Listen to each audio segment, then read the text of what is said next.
Welcome to my channel A short trip from Hyderabad to Papikonda. So మేము night bus ఎక్కి early morning Bhadrachalam reach అయిపోయాం. అక్కడ ఒక రూమ్ ఫ్రెష్ అవ్వడానికి తీసుకొని స్వామివారి దర్శనం చేసేసుకున్నాం. ఇది ఉగాది టైంలో మేము వచ్చాం ఇక్కడికి. టెంపుల్ నుంచి బోటింగ్ పాయింట్కి అయితే ఒక 1.5 hours పడుతుంది. టికెట్స్ మనం ప్రీ బుక్ చేసుకోవాలి ఏపీఆర్ తెలంగాణ టూరిజం వెబ్సైట్ నుంచి.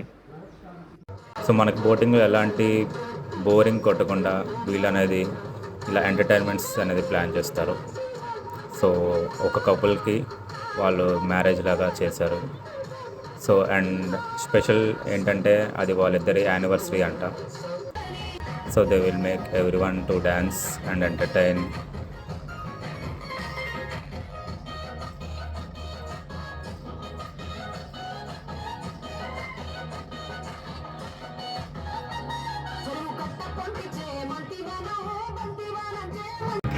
సో ఇలా గోదావరి అందాలు చూసుకుంటూ రోడ్ ప్రయాణం అనేది జరుగుతుంది. దారిలో ఒక శివయ్య టెంపుల్ అయితే దర్శనం చేసుకున్నాం. లోపలికి క్యామ్ నాట్ అలౌడ్. సో ఇది మన పాపికొండలో మెయిన్ వ్యూ పాయింట్ అనమాట. ఆ కొండల మధ్యలో నుంచి గోదావరి లాంచ్ ఎంత అందంగా ఉందో చూసారా. ఇలా ఒడ్డులో కొన్ని అందాలైతే కనిపించాయి. ఇక్కడ వ్యూ అయితే సమ్ కేరళ వైబ్స్ వచ్చాయి. ఆ తాటి చెట్టులు, ఆ నీళ్ళు, పడవ ఎంత బాగుందో. మనం ట్రావెల్ చేసే లాంచ్ అయితే ఇలా ఉంటుంది. గ్రౌండ్ ఫ్లోర్ కంప్లీట్ అంతా ఏసీ, టాప్ ఫ్లోర్లో ఎంటర్టైన్మెంట్ ప్రోగ్రామ్స్ జరుగుతాయి. ఈ కొండపైన మనకి మనిషి ముఖంలో కనిపిస్తుంది ముక్కు, నోరు.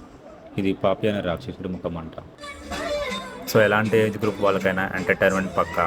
ఫ్యామిలీతో వస్తే మంచిగా టైం స్పెండ్ చేయొచ్చు. సో మేము భద్రాచలంకి అయితే రిటర్న్ అవ్వలేదు. అక్కడ నుంచి రాజమండ్రి వెళ్ళాం. అది వేరే ప్యాకేజ్ ఉంటుంది. ఈ డ్యామ్ ఏంటని చూస్తున్నారా, ఇదే మన గ్రేట్ పోలవరం ప్రాజెక్ట్. చాలా బాగుంది కదా. ఇది చాలా పెద్ద ప్రాజెక్ట్. కన్స్ట్రక్షన్ అయితే చాలా బాగా జరుగుతుంది. సో ఇక్కడ నుంచి రాజమండ్రికి ఒక 1.5 hours ఉంటుంది. మాకు ఒక ఈవెంట్ ఉంటే కాకినాడ అయితే వచ్చాం. ఇది మ్యాంగ్రూవ్ ఫారెస్ట్. దీన్నే కొరింగా వైల్డ్ లైఫ్ శాంచురీ అంటారు. ఇక్కడ 35 రకాల చెట్లు, 120 రకాల బర్డ్స్ అయితే ఉంటాయి. ఆ డీటెయిల్స్ అన్నీ ఇక్కడ బోర్డ్స్లో చూపించడం జరుగుతుంది. ఎంట్రీ టికెట్ కాస్ట్ అయితే 50 రూపీస్. సో ఇవే ఆ మ్యాంగ్రూవ్ ట్రీస్. ఇవి మనకు సముద్రం నుంచి సునామీస్ లేదా సైక్లోన్స్ వచ్చినప్పుడు సిటీని చాలా రక్షిస్తాయి. ఈ మధ్యలో ఒక ర్యాంప్ వాక్ అయితే పెట్టారు. ఇక్కడ మంకీస్ కూడా చాలా ఉంటాయి. అండ్ మనం బోటింగ్ చేయాలంటే ఇక్కడ బోటింగ్ కూడా అవైలబిలిటీ ఉంటుంది. దానికి టికెట్ సపరేట్ ఉంటుంది. ఇవనేవి బ్యాక్ వాటర్స్ అనమాట. బోటింగ్ కావాలనుకున్న వాళ్ళకి మంచి ఎక్స్పీరియన్స్ ఉంటుంది. సో అక్కడి నుంచి మేము బీచ్కి అయితే స్టార్ట్ అయిపోయాం. ఇదే మన కాకినాడ బీచ్, ఉప్పాడ బీచ్ అని అయితే అంటారు.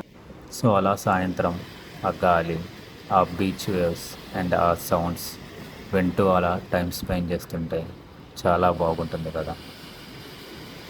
అండ్ ఇక్కడ చూసినట్టయితే మీకు చాలా షిప్స్ అయితే కనిపిస్తున్నాయి. చాలా పెద్ద పెద్ద ఓడలు అవి. పక్కనే మనకి కాకినాడ పోర్ట్ అయితే ఉంది. సో అందుకే మనకి ఇక్కడ ఇవన్నీ ఇలా కనబడుతున్నాయి. పోర్ట్లోకి అయితే మాకు టైం లేక మేము వెళ్ళలేకపోయాం.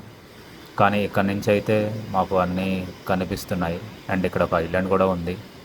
అండ్ సాయంత్రం అలా ఈ సన్సెట్ చూసుకొని మేము హైదరాబాద్కి అయితే రిటర్న్ అయిపోయాం.